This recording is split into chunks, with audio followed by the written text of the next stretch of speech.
पायदान पे पांव रख के किया है, मजाक नहीं है। देखिए बादशाह हल्का सा भी यदि चल दे, 4 कदम चल दे, तो बहुत बड़ी बात होती है।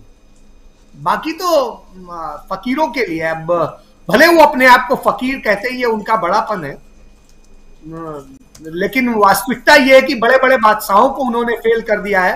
हिंदुस्तान के इतिहास में यदि बादशाहों का खर्चा देखेंगे तो आज तक किसी बादशाह का इतना खर्चा नहीं रहा जितना खर्चा हमारे प्रधानमंत्री जी पर होता है। तो रोजाना का उनके खर्चे का जो संसद में दिया गया ब्यौरा है, उसी से आप समझ लीजिए औसतन वो 5 करोड़ रुपए पर डे के पड़ते हैं हमारे प्रधानमंत्री जी। तो इतना हल्का मत लीजिए, दुनिया के सबसे महंगे प्रधानमंत्री हैं, दुनिया के सबसे महंगे प्रधानमंत्री। तो इसलिए उन्हें यदि वो 4 कदम भी चल रहे हैं तो बड़ी बात है। तो चलिए इसके बाद में तो कल उनका जो शो हुआ, उसके बाद में जो वहां पर चर्चाएं हुई, उस बारे में जो हमारे मित्रगण हैं उनसे मैंने पूछा क्या चर्चाएं हुई क्या है।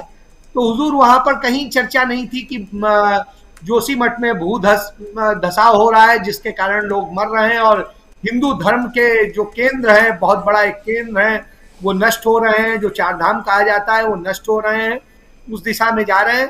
तो उस पर कोई फिक्र नहीं थी, उसकी चिंता भी नहीं करनी चाहिए, क्योंकि एक चीज कही थी, राज्यसभा सदस्य चुने गए थे यूपी में दुबे जी, और दुबे जी ने कहा था ये बावन जाएगा कहाँ, 4 जूता भी पड़ेगा तब भी यहीं आएगा। तो उन्होंने ये कहा था, तो आप समझ लीजिए इससे बात।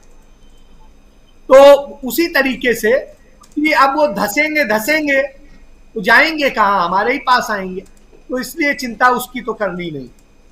इसकी भी चिंता नहीं करनी है कि देश की अर्थव्यवस्था गत में जा रही हो, सिर्फ 1% लोगों के हाथ में सारी 40% जो है देश की संपत्तियां चली गई हो, इस पर भी कोई चिंता नहीं थी। क्योंकि इसके बाद में चिंता इस बात की थी, जो हम 81 करोड़ लोगों को अनाज दे रहे हैं वो वोट बैंक में कितना तब्दील हो गए और कितना नहीं हुए, जो नहीं हुए उन्हें कैसे तब्दील करना है, इस पर मंथन हुआ, इस पर चिंता की गई।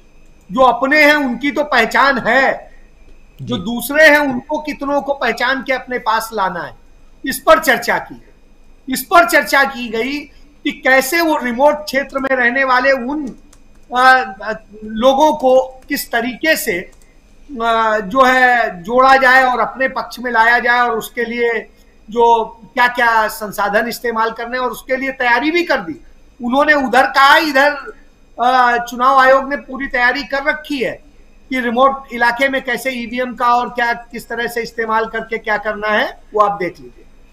तो चर्चाएं इन पर हुई हैं कि कैसे चुनाव जीतना है, क्या करना है।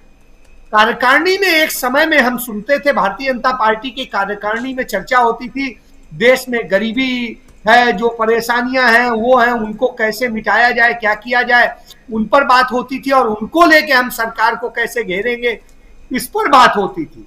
आज बात हो रही है सिर्फ कि चुनाव कहाँ हम जीत रहे हैं, कैसे जीत रहे हैं, किस मॉडल से जीत रहे हैं, हमें क्या क्या करना है। तो साफ स्पष्ट कह दिया गया कि गुजरात मॉडल अपनाना है और उसी मॉडल से हम जीतेंगे।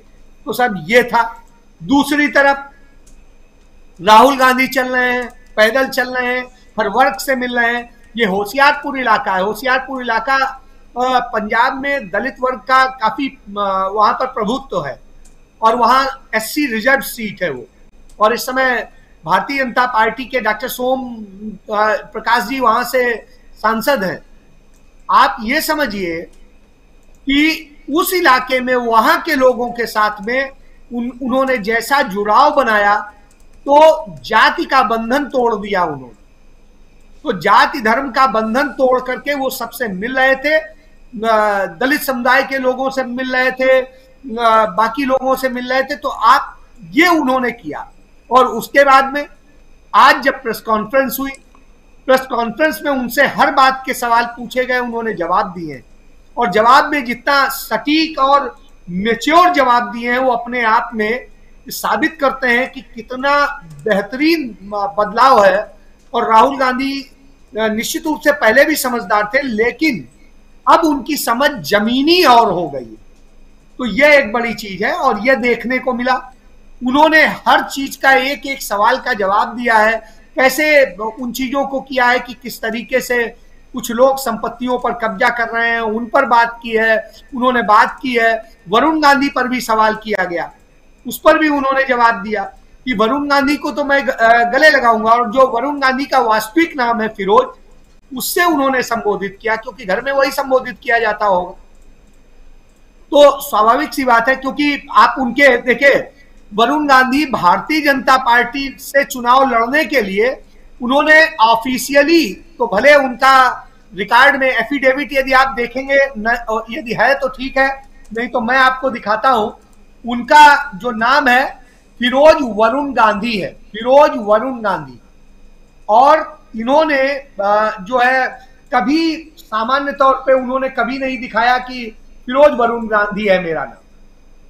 तो ये उनका वास्तविक असली नाम यही है। लेकिन उन्होंने हिंदुत्व और दूसरी प्रयोगशाला के कारण अपने उस फिरोज शब्द का जिक्र नहीं किया।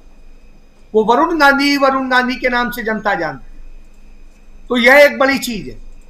तो यही इसी बात पर राहुल गांधी ने एक प्रकार से हमला किया कि साहब उनसे तो मुझे कोई हर्ज नहीं, उन्हें तो गले लगा लूंगा, लेकिन वो जिस विचारधारा से है उसे तो नहीं लगा सकता। मैं जीवन में मर जाऊंगा लेकिन आरएसएस के उसमें नहीं जा सकता। तो बड़ी बात उन्होंने कही है। आरएसएस के न जाने का मतलब ये नहीं है किसी से परहेज है। आरएसएस की जो नीतियां हैं उनको लेकर के है, क्योंकि उन्होंने जो जहर बोया है उसी जहर के खिलाफ तो लड़ाई लड़ी जा रही है। जो वो कर रहे हैं उसी से लड़ाई जाए, क्योंकि उन्होंने तो देश को सिर्फ बांटा है। चाहे देश की आजादी के पहले हो, 2 नेशन थ्योरी कौन लेके आए? वही लेके आए, उन्हीं के कारण देश बटा। और आरोप किसी पे लगाते हैं, अरे मजबूर आपने किया, आपने विध्वंस किया, आपने दंगे फसाद कराए, और उसके बाद में कहते हैं कि ये। तो आप इससे समझ सकते हैं कि क्या हालात है। तो इस तरह से राहुल गांधी ने एक एक चीज किसानों पे बात की, और किसानों पे बड़ी बेहतरीन बात की, और उन्होंने बड़ी ईमानदारी से स्वीकारा कि हमने किया था, लेकिन जितना किया जाना चाहिए था उतना नहीं कर पाए। उसके लिए उन्होंने अपनी उस गलती को भी माना। इतनी साफगोई से कौन मानता है। और उसके बाद में उन्होंने बाकी सारे मुद्दों को छुआ जो वास्तव में जनता के मुद्दे हैं। उन्होंने भटकाने का काम नहीं किया, उन्होंने उसका काम नहीं किया, राजनीति की बात नहीं की, बिल्कुल स्पष्ट बात की। तो सबसे बड़ी चीज है, उनकी राजनीति जनता की राजनीति है, और भारतीय जनता पार्टी की राजनीति चुनाव जीतने की राजनीति है। बस इतना सा फर्क।